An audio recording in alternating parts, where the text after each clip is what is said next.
Bonjour, c'est Cryptolyse, on va parler aujourd'hui du BTC, et exactement c'est notre hebdomadaire, on va revenir un petit peu sur cette semaine, et aussi parler du mois d'avril, tout simplement, pour voir où on en est, et on va faire une petite passe rapide sur le marché crypto, sur le total du marché crypto, sur l'état de la dominance BTC, et notamment le TH, la résilience de l'ETH versus le BTC, et vous allez voir qu'il y a des éléments intéressants, en tout cas qui sont positifs pour l'ensemble du marché. Alors, petit rappel habituel, je vous le fais rapidement, nous sommes dans une schématique héliotiste, une vague 2, vague 3 terminée en avril, avec vague 4 en cours, retracement A, B, C, le A est égal à l'heure actuelle, et nous avons ici une extension de la B, on peut escompter une extension de la C en bas, et donc du coup avoir une continuité baissière un petit peu pour aller justement chatouiller ce niveau-là avant de repartir, faire une grande 5, et donc quelque chose qui est bullish, à savoir que en termes de bull, nous avons une réaccumulation de Wyckoff en orange, BC, AR, ST, le ST a pris la liquidité du BC, donc réaccumulation, et là nous sommes dans le saut. Et ici, en noir, nous avons une accumulation de Wyckoff, donc quelque chose qui a volonté à aller plus haut, mais qui attend un STB, donc une prise de liquidité du point bas, du SC, pour pouvoir repartir à la hausse. Ceci étant dit, on va voir exactement ce qui s'est passé, notamment hier. Donc par rapport à la quotidienne que je vous avais fait vendredi, je vous avais tout simplement dit que là on était sur vraiment un très bon niveau pour avoir une continuité de descente, et que si on se projetait ici sur une continuité baissière avec un retracement ici, donc cette impulsion baissière au retracement de cette zone là, on avait un objectif 1 pour 1 qui se trouvait à 37 314, je considère qu'il est toujours d'actualité, même si on n'est pas allé aussi profond. Donc on a eu une belle baisse qui s'est effectuée, mais on n'a pas fait de plus bas, d'accord? C'est important de noter qu'on est en train de se diriger vers une mode de compression, qu'on retrouve aussi au niveau du RSI, avec ici une compression du momentum qui est en train justement de se cristalliser. Alors déjà, pour plusieurs raisons, c'est qu'on est en clôture de mois, on a eu l'expiration des options avec cette accélération pour aller justement max win price à 40 000, donc là-dessus on avait, pour rappel si vous avez suivi les quotidiennes, on était à 42 000 de max win price, ça avait diminué à 41 000, pour terminer la veille à 40 000, et on voit qu'on a une accélération du cours assez forte pour aller chercher cette zone-là, très importante au niveau du max win price, pour pouvoir justement faire le plus de mal possible au niveau de l'open, enfin des options en open interest. On a eu après derrière une correction forte qui a été entraînée notamment par le Nasdaq, on ira voir tout à l'heure, mais ce qui est intéressant de noter, c'est que on a un momentum qui est en train tout simplement de se stabiliser. Je pense que ce week-end, on va se retrouver un peu sur la schématique qu'on a trouvé là, donc suite la semaine dernière, le week-end dernier, avec cette grosse chute. Ici aussi, on a eu un momentum baissier, mais beaucoup moins fort en fait si on regarde. Ici, on était descendu dans les zones en dessous des 30%. Là, c'est pas le cas. D'accord? Donc, ça veut dire qu'on va avoir une consolidation. Je pense qu'on va avoir un momentum qui a monté au-dessus de 50, doucement, avec tout simplement une consolidation du prix, avec potentiellement une petite augmentation du prix. Et derrière, par contre, ça va être l'ouverture de lundi qui va être déterminante, parce que c'est en plus l'ouverture du mois de mai. Normalement, on est en printemps, donc on est le printemps des cryptos. On est censé être dans une forme de bull run qui s'annonce. Normalement, c'est toujours le printemps qui est positif. Là, est-ce que ça va être le cas ou pas? Le mois de mai, le début de mois de mai va être essentiel pour donner le ton, d'accord? Parce que là, on est dans une zone très importante, on est dans les 37 000. Je vous avais expliqué que potentiellement, si on regarde notamment en daily... Alors, attendez, parce que... Hop, là, vous allez rien voir, sinon... Donc, si on est en daily... et qu'on regarde un petit peu où on est en BC, ARST, SO, UT, et là on attend l'UTAD, d'accord?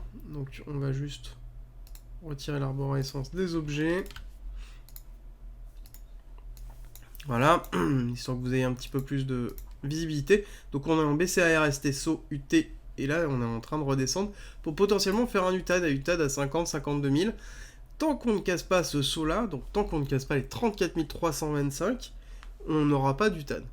Et là, j'ai tendance à penser qu'on va aller faire l'UTAD pour une raison très précise, et je vais vous le présenter tout à l'heure aussi avec une base Ishimoku, mais je pense qu'on va aller faire l'UTAD pour une raison, c'est que on a eu vraiment un saignement très très fort avec la chute qu'il y a eu, c'est-à-dire que le BTC n'a pas tant chuté que ça, hier.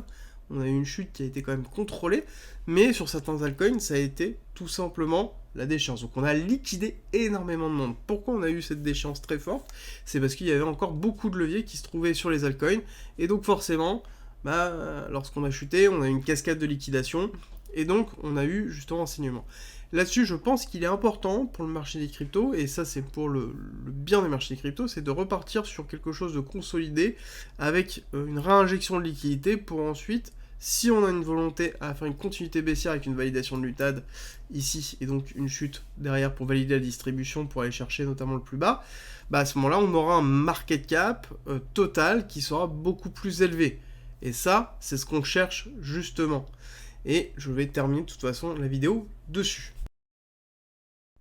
Rejoins-nous sur Discord, tu y retrouveras notamment ma stratégie d'investissement qui est disponible gratuitement. Je montre comment je construis mon bag, le fonctionnement de mes optimisations, quand acheter, quand vendre, tout pour éviter justement les principaux pièges.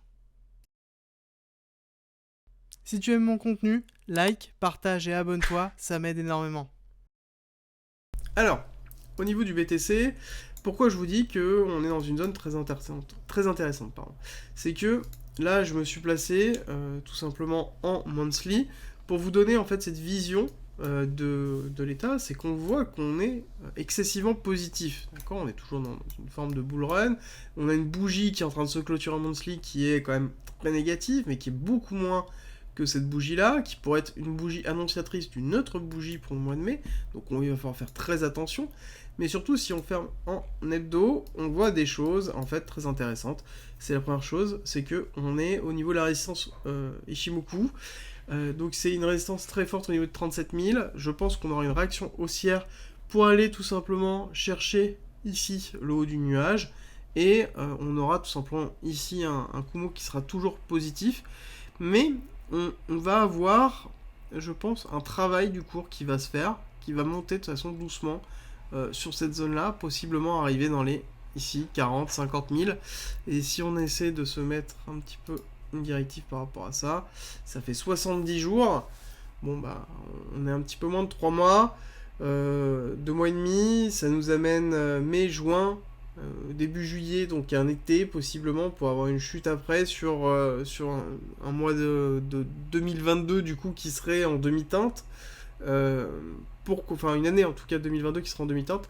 Pourquoi pas, il y a beaucoup de personnes notamment dans la phase de développement qui expliquent que 2022 va être une zone pas chiante mais un peu l'idée, quoi. C'est une zone sur laquelle on va s'ennuyer parce qu'on est dans une phase de consolidation technique, non pas financière, mais technique développement, où on a une injection massive de capitaux au sein des sociétés pour favoriser le développement, et qu'on est dans une phase de maturité qui est en train de se construire.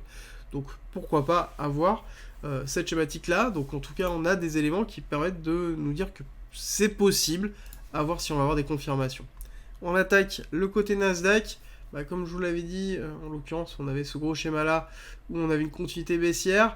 Je vous avais dit que c'était fort probable parce qu'on était en train de travailler le 236, on avait une grosse résistance qui se faisait là, on a été rejeté forcément, et qu'on a une continuité baissière très forte, qui soit dit ici, on n'a pas break ce niveau-là, on est allé le tester pour pouvoir redescendre derrière.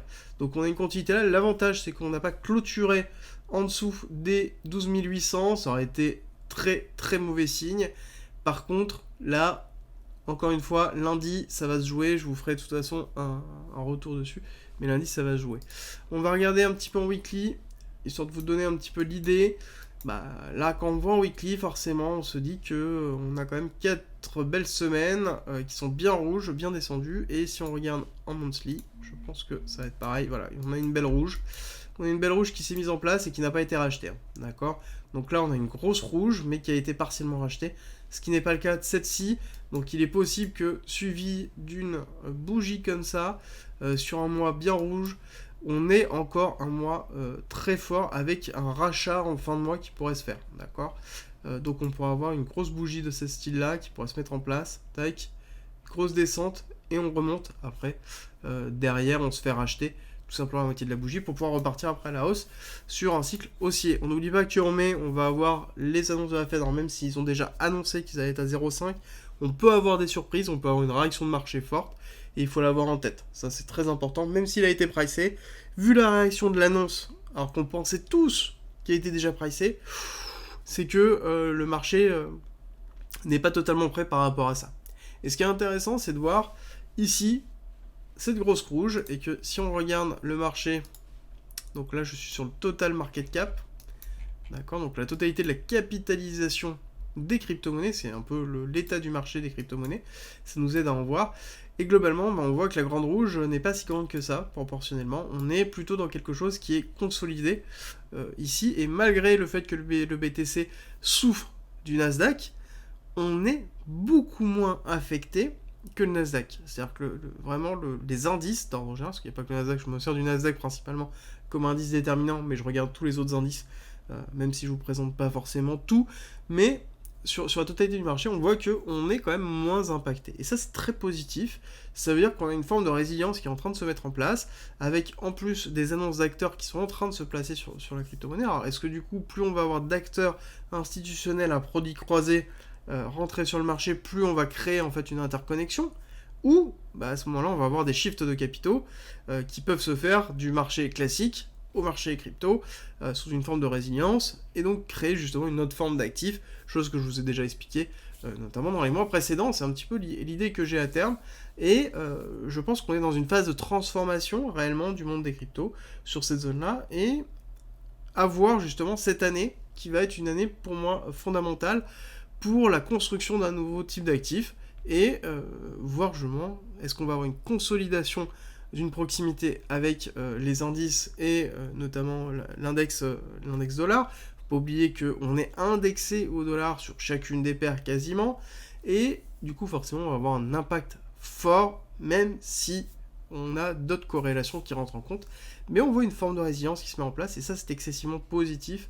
En tout cas, ce qui est plus positif, c'est ce qui est le plus positif dans le schéma qui est en train de se passer, malgré le fait qu'en effet, on soit quand même dans une tendance, on n'est pas encore dans une tendance de reprise, on est toujours dans une tendance de continuité baissière, donc on fait juste attention là-dessus. On a tout simplement un travail qui est en train de se mettre en place, où on est en train de remonter, mais si on dézoome un petit peu, là pour l'instant, on n'a pas fait de break of structure majeur ici des 52 000, d'accord, tant qu'on n'a pas fait, on n'est pas reparti à la hausse, même si ici on est quand même très haussier, hein, on n'oublie pas que le BTC est toujours dans sa courbe haussière, et que même si on casse ce niveau-là, on sera toujours dans une courbe haussière, hein, d'accord, donc ça ne changera pas, même si on descend dans les 20 000, on sera toujours bullish sur le BTC, parce que c'est un actif, en l'occurrence, qui retrace violemment, mais qui n'a pas inversé de tendance, et qui n'inversera pas, je pense, de tendance avant tout de suite, hein, voilà, avant un certain temps.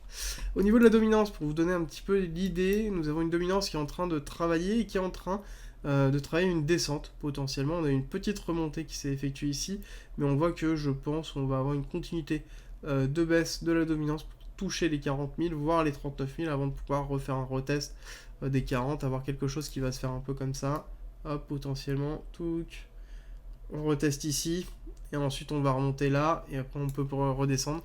À terme, pour moi, la dominance du BTC a vocation à descendre en dessous des 39 000, et aller chercher potentiellement, pour moi, je pense, des zones assez basses, voilà, ces zones-là, donc les zones de 36 000, 36%, pardon, parce que c'est des zones normales par rapport à une évolution de l'ensemble du market cap, et de l'ensemble, tout simplement, de l'écosystème des crypto-monnaies. Plus on va avoir un écosystème qui est mature, plus on aura un market cap avec une dominance, enfin une market cap élevée, et une dominance du BTC qui diminuera, parce qu'on aura tout simplement des fonds qui s'éclatent sur différents projets, et donc le BTC va perdre tout simplement une partie de sa dominance, ce qui est positif, tout en gardant quand même un impact fort, hein. Je veux dire, je ne vois pas le BTC descendre en dessous de 30% de dominance à l'heure actuelle, donc ça représentera quand même un tiers du market cap, mais ça reste beaucoup plus cohérent que la moitié du market cap, et comme ça l'a été voilà, plusieurs fois, et donc forcément ça va être plus positif pour l'ensemble de l'écosystème, et surtout